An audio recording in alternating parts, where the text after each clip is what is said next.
Hey strangers, it's me, Daisy. If you're enjoying Strange and Unexplained, then I have something special to share that I think you'll love. It's a preview of the brand new show Hidden History with Dr. Harini Bhat. If you love the mysterious parts of history, then you need to follow Hidden History wherever you listen to podcasts. As a doctorate in pharmacy, Dr. Bhat has spent her career demanding evidence, asking why, and refusing to accept "we just don't know" as an answer. Every Monday, she goes where history touches the unknown. Vanished civilizations, doomsday prophecies, paranormal phenomena, and events that science still can't fully explain. Dr. Bhat will give you the historical context, break down the science, and even interrogate the supernatural. At the end of every episode, she'll tell you exactly what she thinks happened and asked, what if it happened today? We have a preview of an episode for you to listen to now about a deadly epidemic that made people dance to death. If you love it, make sure to follow Hidden History with Dr. Harini Bhat on Apple Podcasts and Spotify. Video episodes are available on YouTube at Hidden History Pod. We'll also put a link to the show in this episode's description. On July 14, 1518, the sun rose above Strasbourg. The city was a hub of economic, cultural, and religious activity, whose cathedral is one of the tallest buildings in the world. And on that summer day, a woman named Frau Trophia stepped out of her home onto the narrow street and started to dance. At first, it was more like a shuffle, but as the minutes ticked by, Frau Trophia started moving faster and faster. Her husband tried to get her to stop, to go back inside and calm down, but Frau Trophia just kept dancing until she was so exhausted, she collapsed. Her husband brought her inside, made sure she got some rest, and probably figured that was the end of it. But the next morning, she went right back at it, dancing nonstop until the sun went down. Before long, she was surrounded by curious onlookers who wondered what on earth was going on here. And their first theory was that this was an act of revenge. If I was there at that time, thinking with a modern lens, honestly, the first thought I would have is that this person is going through epilepsy or they're having some kind of seizure. But doing it for so many hours on end is where it starts to look a little bit different.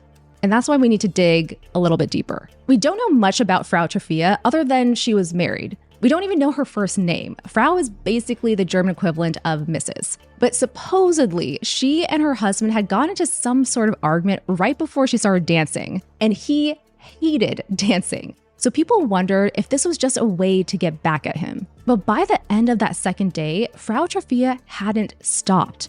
Honestly, would anyone go this far just to annoy their husband? Maybe I would. On the dawn of the third day, her dancing continued, and then on the fourth, and then on the fifth. By the sixth day of this, she was in rough shape. Her feet were bloody, she was dehydrated, and she had barely eaten. If she went on like this for much longer, she might not survive. It became obvious that Frau Trophia wasn't in control of her actions, and some people wondered if she was possessed by a demon. At the time, women were believed to have weaker morals than men, which supposedly made them more susceptible to sin, and therefore easy targets for possession. So was she up to some shady stuff and a demon was making her pay the price? I think it's safe to say the answer is no. And most of the people in Strasbourg didn't think so either, although they still thought there was a spiritual explanation for it. But instead of looking to hell, they looked to heaven. They believed she had been cursed by Saint Vitus, the patron saint of actors, dancers, and people with the falling sickness, or as we would call it today, epilepsy. People could pray to Saint Vitus to help them with their afflictions or unleash it on their enemies. And it was common enough that this unstoppable frenzy was referred to as Saint Vitus's dance. And honestly, if you think about it, it does make sense for the time to immediately jump to something spiritual or something even demonic like possession, because that was their science at the time. That is how they viewed the lens. It was through this religious perspective, especially in that area. So you can't fault them for that. That's right, Frau Trophia wasn't the first person to be afflicted with a dancing plague. There had been reports of similar cases in that very region going back hundreds of years. After 6 days of constant dancing, it was looking like Frau Trophia was this plague's latest victim.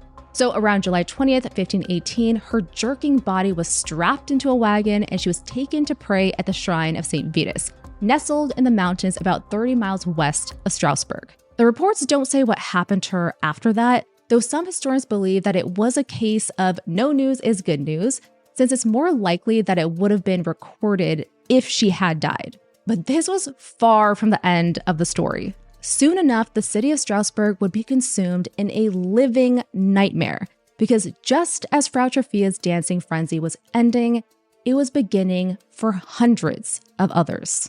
By July 21st, 1518, so just a week after Frau Trofea started her dance, up to 34 people throughout Strasbourg had been afflicted with the same uncontrollable dancing plague. Initially, they were just curious onlookers, but inevitably, they'd lost control of themselves too. As the days went by, more and more people fell victim to St. Vitus's curse.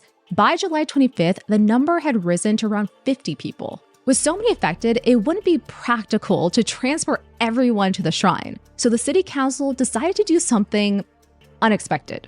Look for a medical explanation. At this point in time, doctors mainly relied on the wisdom of ancient Greek and Roman thinkers for guidance. And the city's physicians believed that the dancing plague was being caused by overheated blood, a concept from the ancient Greek medical philosopher Galen. So during this time, most of medicine really surrounded something called the four humors. You probably have heard it before. And the four humors was first established by the ancient Greek philosopher Hippocrates, and then later refined by actually this guy, Galen. And it all surrounded what was called, like I said, the four humors. So those are yellow bile, black bile, blood, and phlegm. And the whole idea is that if you're sick or you're feeling ill, it's because one of those four humors is out of balance. So the whole idea of overheated blood comes from that four humors concept. Is it reliable medicine in today's lens? No, but it is a good thought process, so let's see where it goes. The theory was that blood was connected to happiness and the love of song and dance. The more people had, the more they enjoyed these things. But if there was a blockage somewhere, blood could pool in the body. When that happened, it could overheat the brain and cause erratic behavior like uncontrollable dancing. Here's what I think is especially interesting though. If they were completely following Galen's teachings, the doctors would have prescribed bleeding and a cooling diet that could have reduced the blood's temperature. But instead, their solution was more dancing. In this case, it seems like they were relying more on traditional wisdom. The idea was that they needed to be able to let the disease burn out on its own. That's apparently how previous dancing plagues had come to an end as well, including one a century earlier in nearby Zurich, Switzerland. Honestly, it sounds like such a bonkers plan to ask them to continue to dance when that is what is afflicting them. However, if you want to look at it through a modern lens, it's kind of akin, this is not a perfect analogy, but it's kind of akin to when you have a fever. Sometimes you do want to let your fever run its course because that is actually what's going to make you better by killing off all the bacteria. So I can kind of see how maybe that was the line of thinking that they had. Obviously, this was before germ theory, but maybe that's what they were thinking. Like, just get it all out of your system. But did it work? We'll find out. Thanks for listening to this preview of my new show, Hidden History. If you want to hear what happens next, follow Hidden History on Apple Podcasts, Spotify, or subscribe on YouTube. Thanks for listening to this preview of Hidden History. Follow Hidden History with Dr. Harini Bhat on Apple Podcasts and Spotify, or subscribe on YouTube at Hidden History Pod for video episodes. New episodes drop every Monday.